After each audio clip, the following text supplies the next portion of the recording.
Good morning, children. Today we are going to learn about traveling with grandfather zoo literature. Please take out your literature textbook, page number 60. Yeah, this is about a story how a family takes all their pets in train to their aunt's place. We're going to see how they travel in the train. The author of this lesson is Ruskin Bond. He is one of India's best known authors. He's written many of the books, stories, that is, Our Trees Still Grow in Dera, The Blue Umbrella, then The Rusty, The Boy from the Hills, and he is won Sahitya Academy Award and Padma Bhushan Award. Now, here it is about grandparents and a grandson who are traveling. Page number 61, all about shrinked Popeye, grandmother's pet parrot. So as I'm doing the lesson, you will have to make a note about the pets and their names, because in the lesson we're going to use their names. Popeye is a pet parrot of grandmother. As the family climbed aboard the Lucknow Express, we were moving for some months from Dehra to Lucknow. So here it shows that they are planning to stay for some time in Lucknow from Dehra. So grandmother's pet is the parrot, and the parrot's name is Popeye. Grandfather and I insist on bringing our pets too. So by this we know that the whole family has got their own pets. So a teenage tiger, grandfather's pet, and a small squirrel, mine. So grandmother's pet is a parrot, grandfather's pet is a tiger, and the squirrel's pet is the squirrel is a pet of grandson.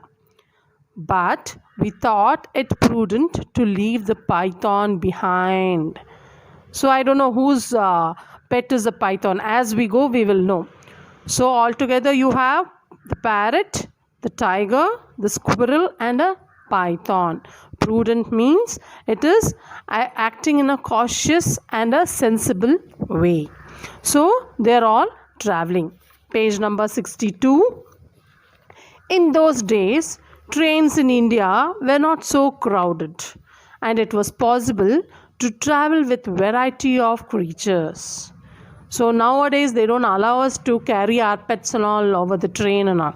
So earlier they were allowing. Grandfather had decided to do things in style by traveling first class, so we had a 4-berth compartment of our own. So grandfather had booked a whole compartment so that their pets also are quite comfortable staying in that. So, and Timothy the tiger. So the tiger is the pet of grandfather. What is the name? Timothy. Had an entire berth to himself. Entire berth means there was sleeping place. If you have traveled in the train, you will know. Later, everyone agreed that Timothy behaved perfectly throughout the journey. Even the guard admitted that he could not have asked for a better passenger. No stealing from vendors, no shouting at coolies, no breaking of railway property, no spitting on the platform. See, Timothy behaved in such a perfect way throughout their journey. So they are telling that he behaved very well. He did not disturb any vendors. Vendors means people who are selling there. They keep selling some fruits or something, and he's not shouting at the coolies, not making them frightened. He did not break any railway property, and he did not spit on the platform. So all these things Timothy did not do. So all the same, the journey was not without incident, and before we reached Lucknow, there was excitement enough for us. So excitement again, eagerness. There was some eagerness. To begin with, Popeye. Popeye is again the parrot of grandmother's pet.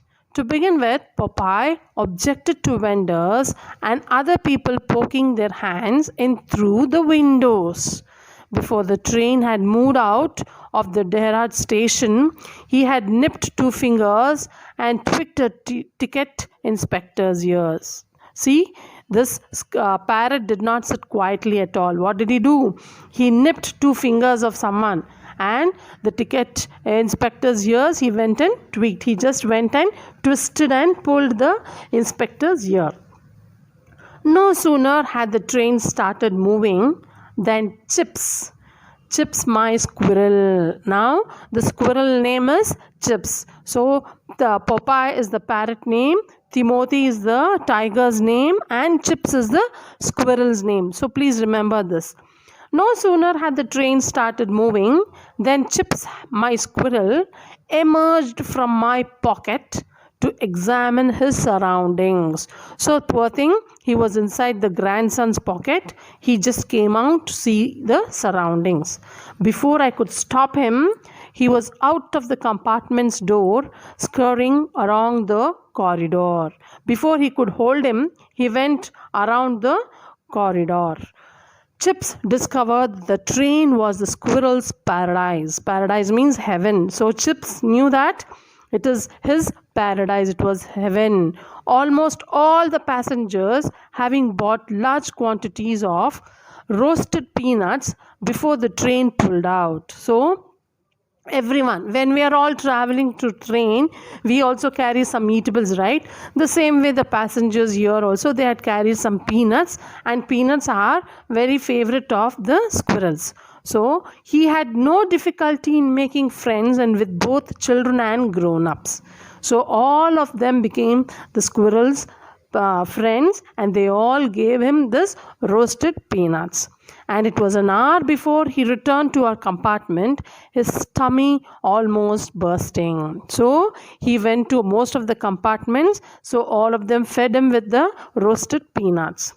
"I think I'll go to sleep," said Grandma, covering herself with a blanket and stretching out on the berth opposite Timothy's. "It's been a tiring day." So by now you know who all are traveling and what all they are doing. So now Grandma is feeling tired. She told, "I think I'll go to sleep. You do whatever you want. I've had a very tiring day, so I'm going to sleep." "I think I'll go to sleep," said Grandma. "Aren't you going to eat anything?" asked Grandfather. So Grandfather is worried, and he asked, "Aren't you going to eat anything before you go to sleep?" "I'm not hungry. I had some soup before we left. You too help yourself from the tiffin basket." See, grandmother tells, "I had soup and my stomach is full. So you both of you, grandfather and grandson, both of you help yourself with the tiffin basket. If you're hungry, you please take out something from the tiffin basket and eat." Grandmother dozed off, and even Popeye started nodding, lulled to sleep by the crackety clack of the wheels and the steady puffing of the steam engine. So grandmother and her pet went off to sleep as the engine kept on making sound and it moved further. So, "Well, I'm hungry," I said. "What did Granny make for us?" So now the grandson is hungry. So he's asking grandfather, "What did Granny make for us?" "Sandwiches, boiled eggs, a roast chicken, gooseberry pie. It's all in the tiffin basket under your berth."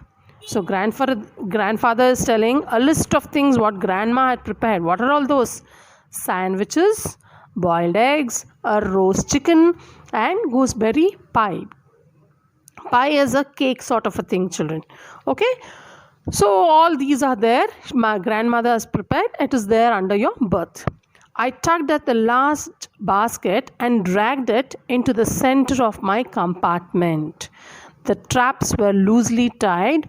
No sooner had I undone them than the lid flew open and I let out a gasp of surprise.